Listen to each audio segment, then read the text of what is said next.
नमस्कार दोस्तों, मैं सिद्धार्थ आप सभी का बहुत बहुत स्वागत करता हूँ। विश्वास, आस्था, श्रद्धा ये इतने शक्तिशाली हैं कि एक व्यक्ति को रंक से राजा बना दे। पूरे विश्व को बदलने की क्षमता है इनमें। वैसे इनमें टेक्निकल डिफरेंस है।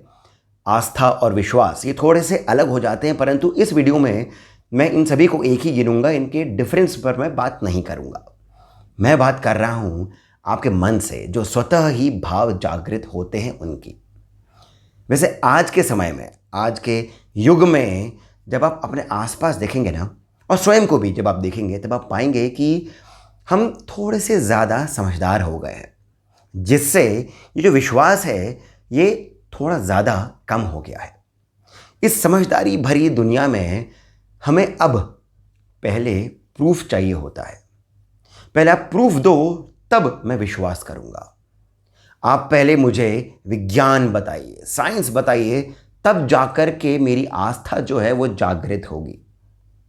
परंतु जो व्यक्ति संत, साधु, महात्मा इनके सानिध्य में रहते हैं, कोई गुरु उनके साथ में है, वे निरंतर सत्संग में रहते हैं, उनके लिए बात वही की वही है। आस्था ज्यों की त्यों है। और जो ये आस्था होती है, इसी से ही चमत्कार होते हैं, जिससे कि प्रूफ जो है वो भी स्वतः ही मिल जाते हैं। और जब हम बात कर रहे होते हैं श्री बाबा नीम करोली महाराज जी की, तब तो इनकी बात ही कुछ और हो जाती है। इनके जो भक्त हैं उनकी आस्था इतनी प्रबल है कि वो आस्था ही स्वयं में चमत्कारी हो जाती है।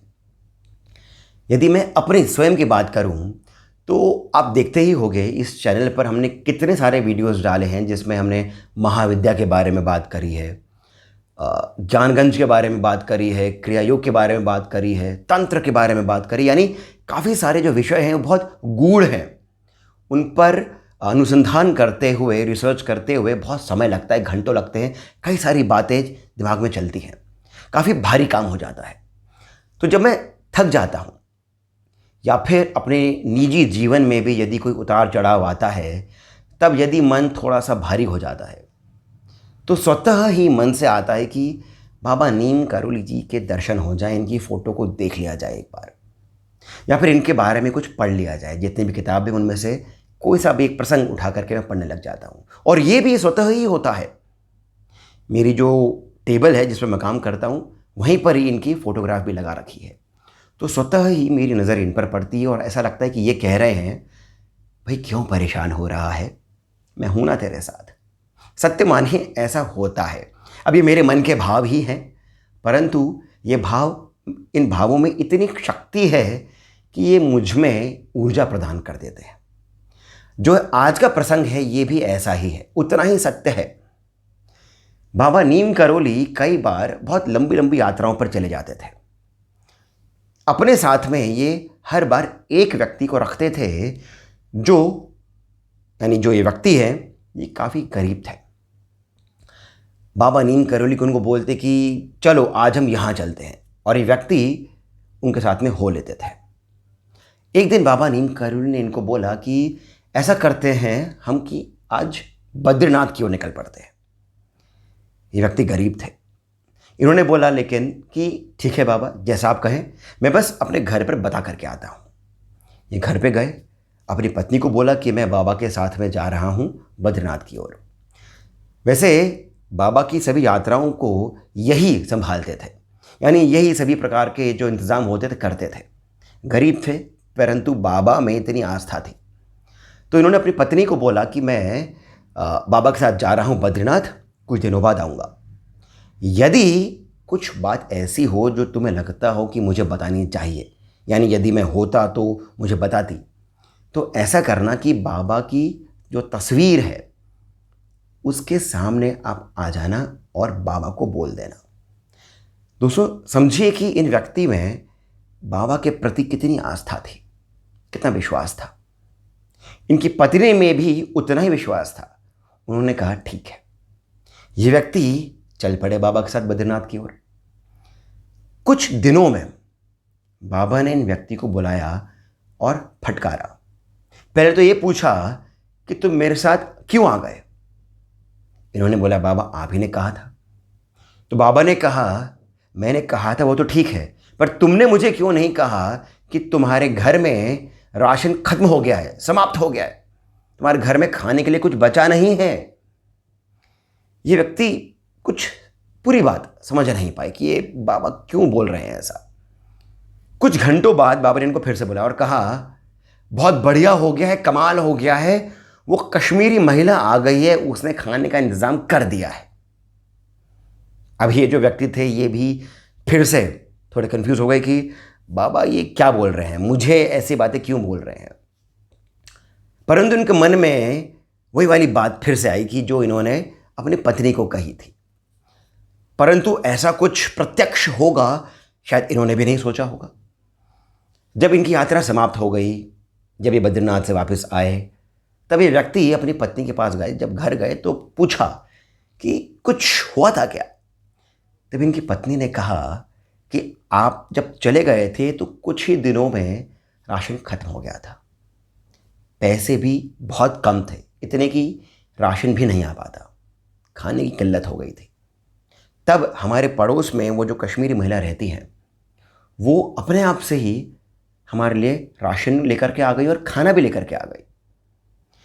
इन्होंने कहा, ये जो व्यक्ति थे, कि तुमने कुछ किया था। तब इनकी पत्नी ने कहा कि आप ही ने तो मुझे कहा था कि यदि मुझे कुछ बात आपको बतानी हो तो मैं बाबा की तस्वीर को वो बात बता दूं। मैंने तो ऐसा ही किया था, कुछ हुआ था क्या वहाँ? तो इन व्यक्ति ने कहा कि बाबा ने तुम्हारी बात सुनी और फिर जो हमारी परेशानी थी उसका हल भी बाबा ने निकाल ही लिया। दोस्तों, ये छोटा सा जो प्रसंग है ये बहुत सुंदर है। ये हम में विश्वास जगा सकता है कि बाबा भले ही आज इस जीवन में शरीर के साथ नहीं है, 50 वर्ष हो चुके हैं, ठीक 50 वर्ष, 1973 में उन्होंने अपने शरीर का त्याग किया था, परंतु आज भी इनकी शक्ति इतनी प्रबल है कि यदि आप इनकी तस्वीर के साथ में भी बात करेंगे और पूरे हृदय के साथ, श्रद्धा के साथ इनको कुछ बात बताएंगे तो देर सवेर ही सही, परंतु आपकी उस बात को बाबा समझेंगे और कुछ हल निकालेंगे। अब ये हमारी स्वयं की बुद्धि है कि हम उस हल को किस तरह से समझ पाते हैं। अगर आप ये एक्सपेक्ट करें कि बाबा स्वयं प्रकट हो जाएं तो ऐसा तो नहीं होने वाला है। किसी न किसी के माध्यम से कुछ न कुछ करके आपकी उस समस्या को बाबा कम कर देंगे। बाकी हमारा स्वयं का प्रारब्ध भी है। वैसे ऐसी ही एक कथा मैंने आपको बहुत पहले बताई थी, जिसके अंदर एक परिवार होता है, वो झील में फंस जाता है, तब तूफान में फंस जाता है, तो तूफान से कोई एक अदृश्य शक्ति उनको उनकी बोट के साथ में निकाल लेती है। ऐसे कितने ही और प्रसंग हैं बाबा के जो उनके शरीर में रहते हुए भी और शरीर के बाद भी लोगों ने अनुभव करे हैं। और ये सभी जो हैं इनमें दो बातें विशेषकर आती हैं। एक है इन लोगों का बाबा के प्रति जो विश्वास है, जो आस्था है। आस्था पहले आती है, विश्वास थोड़ा सा बाद में आता है। आस्था होती है तो चमत्कार होते हैं, जब चमत्कार होते हैं तो फिर विश्वास आता है। तो इन लोगों की आस्था और दूसरा बाबा का सभी के प्रति जो प्रेम है, इसी कारण तो बाबा प्रेम अवतार है। आशा करता हूं कि ये जो छोटा सा प्रसंग है ये आपको सुंदर लगा होगा। आप इसे अधिक से अधिक लोगों तक पहुंचाएं। जैसे मैंने पहले भी कहा है कि विश्वास की थोड़ी सी कमी है। आप यदि विश्वास रख करके आगे बढ़ेंगे ना तो प्रमाण आपको स्वयं ही मिल जाएंगे। तो मैं आप सभी से इस बात की विनती करता हूं कि कृपया करके इस वीडियो को आप लाइक अवश्य करें, जितना अधिक हो सके उतना शेयर करें, सब्सक्राइब हमें करना नहीं भूलें यदि आप नए हैं तो, और कमेंट करके मुझे बताएं कि यदि आपके भी कुछ ऐसे ही अनुभव हुए हो। कमेंट सेक्शन में ही जो पहला कमेंट पिन है वहाँ से पेटीएम, जीपे इत्यादि के माध्यम से जितना हो सके उतना, यानी 100, 200, 500 जितना भी आप हमें श्री सहयोग भी प्रदान करें तो बहुत अच्छा रहेगा, बहुत प्रोत्साहन मिलता है। इसी के साथ मैं सिद्धार्थ आप सभी से जाने की अनुमति लेता हूँ। धन्यवाद।